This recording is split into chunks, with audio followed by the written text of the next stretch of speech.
book in it, or manuscript, or map in it, or drawing, and it was open on a page showing Moses alongside the Ark of the Covenant coming down the mountain, going down the mountain. It's quite unusual. Wow. But unfortunately, there was too much glare on, so when I took the picture on my old 35mm camera, in those days we never had the old digital, the new digital cameras like we got today, where you can look at a picture and see if it didn't come out, you take another one.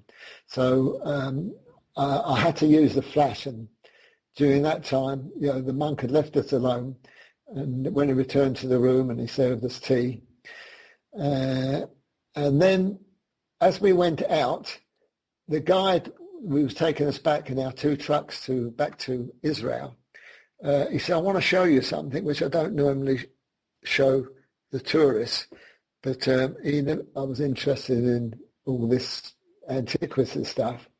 He says, a few miles away from the monastery, we stopped, and he said, I'm going to show you a carving. And I says, what carving? He said, well, it's about 50 foot long, and it's a carving cut out of a mountainside of a calf. And the calf was actually mentioned in the Old Testament in Exodus, because when Moses came down from the mountain with the tablets of stone, he saw the Israelites, because they didn't think it was going to come down. They thought that God had left them there in the middle of the desert, so they thought they're going to go back to worshipping animals, and they worshipped a golden calf. Right. And they used their gold, what they had, to make a golden calf, and this calf is actually on the mountainside. I think you must have seen a picture of it. I've seen the picture of it. It's huge. Yeah. Okay. All right. That's cool. Did you ever end up going back to the Middle East? Yeah. A few years later, I spent a week with my wife, and we went to Egypt. We had a cruise on the Nile, and we went sightseeing in Cairo. Especially I wanted to see the Sphinx and the pyramids. It seems as though I was ordained to make friends with the archaeology officials of the SCA, that's the Supreme Council of Antiquities in Egypt. I also met a guy by the name of Dr. Zay Hawass. Probably a lot of people have heard of him. Oh, yeah. He was then the Secretary General of the Supreme Council of Antiquities. And I met another guy named Adel Hussein, and he was the director of the Giza pyramids. And I got quite friendly with the guy. He helped me quite a lot. Actually, I got friendly because I did some healing on him. He had a problem lifting his arm, the outstretched arm no further than his shoulders. And within a couple of minutes, I got him to raise it horizontal to the ceiling. So he was quite impressed, and he thought if I could do that and his doctors couldn't do it, I was like Jesus Christ to him. Anyhow, I was allowed to visit, he gave me permission to go into the Queen's Chamber after it was closed to tourists, with one of his archaeologists. And a strange thing happened there.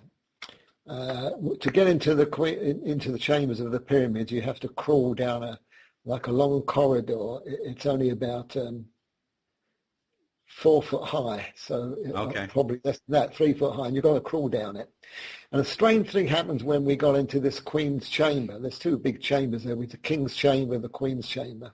And what I did was I closed my eyes and I placed both of my arms with my hands touching the north wall high up, and as I touched it, all of a sudden, after a few seconds, it seemed as though my body was moving into the wall. So I was just stopped. I got a bit nervous, especially was in the pyramid by myself, just with this guide with me. So I told the archaeologist to copy what I did, and he had the same effect. And he said, come on, we better get out of here. We're not saying he got nervous too. I also got introduced to another guy called Monsieur Barak, and he's currently the director of the General of Antiquities of Luxor, which is a big place where there's a lot of archaeological finds.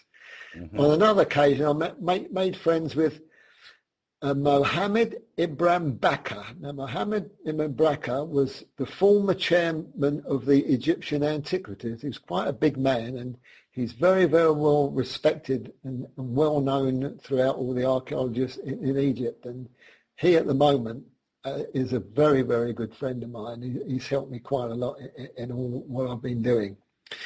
Anyhow, whilst I was in Egypt, I wanted to visit some monasteries. There's 4 monasteries where Christian Coptics, you heard of Coptics? They live in monasteries up in a place called Wadi El Natroun, and that's situated halfway between Cairo and Alexandria, which is in the north. Mm-hmm. And at that time, the Coptic monks. At that time, because the monks I saw were the ones, the Greek monks. These were Coptic monks. The Greek monks were over in the Sinai. At that time, I thought it would be close to the area where the cave would be, according to the map and what I had on the wall and areas which I'd been looking at. However, my driver took me to the wrong monastery, and we landed up in the gates of a monastery called El Baramos. And yet, things turned out better there than I even expected. I was introduced to a young monk that spoke perfect English, and he mentioned that the monastery was founded around 330 AD, and its vaults contain many ancient manuscripts of old books. Some books, some of them were in Hebrew, and the monk said that he's learning Hebrew so he can read them because it must be interesting to do that. I said, well, better than that. It's better off if you get someone who can translate the books from Israel or some Hebrew guy that does it, because it could be interesting and get them all photographed. He says, good idea.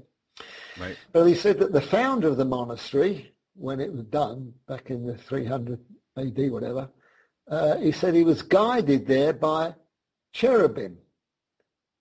And I looked to him and I says, well, they were mentioned in the Ark of the Covenant. Yeah, cherubs, also known as angels of the second order. Yeah. And that felt interesting because here I'm looking for something out in the desert, quite a few miles away. Well, I say a few miles, maybe 100 miles away from where he was, but out in the desert. And he said he was led there. So that seemed quite strange to me. Then he led me to a courtyard that had a fountain, and the fountain was made out of petrified wood. Petrified wood is millions-of-year-old wood, which they found in the desert. And I says, where did they get the wood from? And he gave us directions to where there was a forest in the desert of petrified wood. And, to find petrified wood or to buy petrified wood, we're talking of, $100 for a piece about 6 inches long. And here the guy's telling me that there's a whole desert full of it. Wow. Petrified wood like a whole underground, under sand forest. Yeah, but the petrified wood is like wood. It's like metal. It looks like, it clings like metal, and it's hard as metal. It's petrified, So he gave us the directions, and eventually we came to a makeshift road, and either side of the road were these huge logs, petrified logs, we're talking about millions of them. And the whole desert was full of it. When you walk to the side off this beaten road, kick the sand up and you see more of it. It was a whole desert there. It was unbelievable. And I thought, well, it's in the direction of the cave, but there's no way we can get out there. It's a long way to go, and the guy's got his taxi. He couldn't maneuver on sand. Right, you need a 4x4. Yeah, you need a 4x2 to do it. Anyway, a year later, I found on the internet an American that worked in Cairo, and he goes out with a group of people to different coordinates around the world. Well, he was in Egypt, he was doing it in Egypt, and what he does was they get to a coordinates, and they put a marker there, and he says, I'm the first guy that's photographed and been out to this coordinates. It's like his mark for it. Okay. And gives a GPS reading and takes a picture of the surrounding area, and he more or less stakes his claim to it. Well, not his claim, his claim that he was there before anybody else. Right. And when I looked at the picture he took of the surrounding area, I saw a pyramid-shaped hill. and it looked like what I wanted to find. It looked like the one that was in the drawing that Joyce had done. And a few weeks later, I met an Englishman on the internet that was interested in my research, and he suggested, let's go and get a team and go to Egypt and check out the area and see if we can find the cave. I thought, good idea. I wouldn't want to go alone, so it's nice to have a group with me, and it wouldn't cost us much. Right. So that's great. So I looked at the map, and I found there was another monastery on the map, not the one where we went, but in another part of Egypt, south actually, which seemed to be close to where this guy's coordinates was of this hill. So we got a team together, 5 of them actually. One was a Canadian, and the guy who I met on the internet was actually Welsh, and we had another guy from Birmingham, and we got a cameraman from Switzerland. And off we went to Cairo. Wow. We met there in a hostel because none of us had got much money, so we went out. We could only stay in a hostel. So we said we'd get our flights, arrange a date, put our money together, and get a couple of 4x4s and see if we can get out there. We got introduced to an English-speaking Egyptian guide who said he can direct us to this monastery. So he said. So we hired 2 4x4s, and we followed the guy's directions, stopping overnight in a small hotel that he knew. We stopped on the way the next day to visit some old pyramids which are out there, and we continued the journey. But as we continued, we were stopped by 2 military trucks, and one of the trucks had an officer on it, and he says we can't go any further off that course because we have to be escorted. This is the rule of Egypt now because there was terrorism and all this stuff going on, and frightened of anyone being killed, we'd have to have an escort. I said, well, I said to our guy, do we have to pay for this? He says, no, it's a service Egypt provides, which I thought was quite good. So off we had 3 vehicles in our convoy. We had our 2x4s, and in front of us was the military vehicle, and our guide was in that to show him the way, which way we were going. Anyhow, we eventually got to the actual monastery. We were told it wasn't the right one, but the monastery monk there spoke good English. In fact, he was educated in America.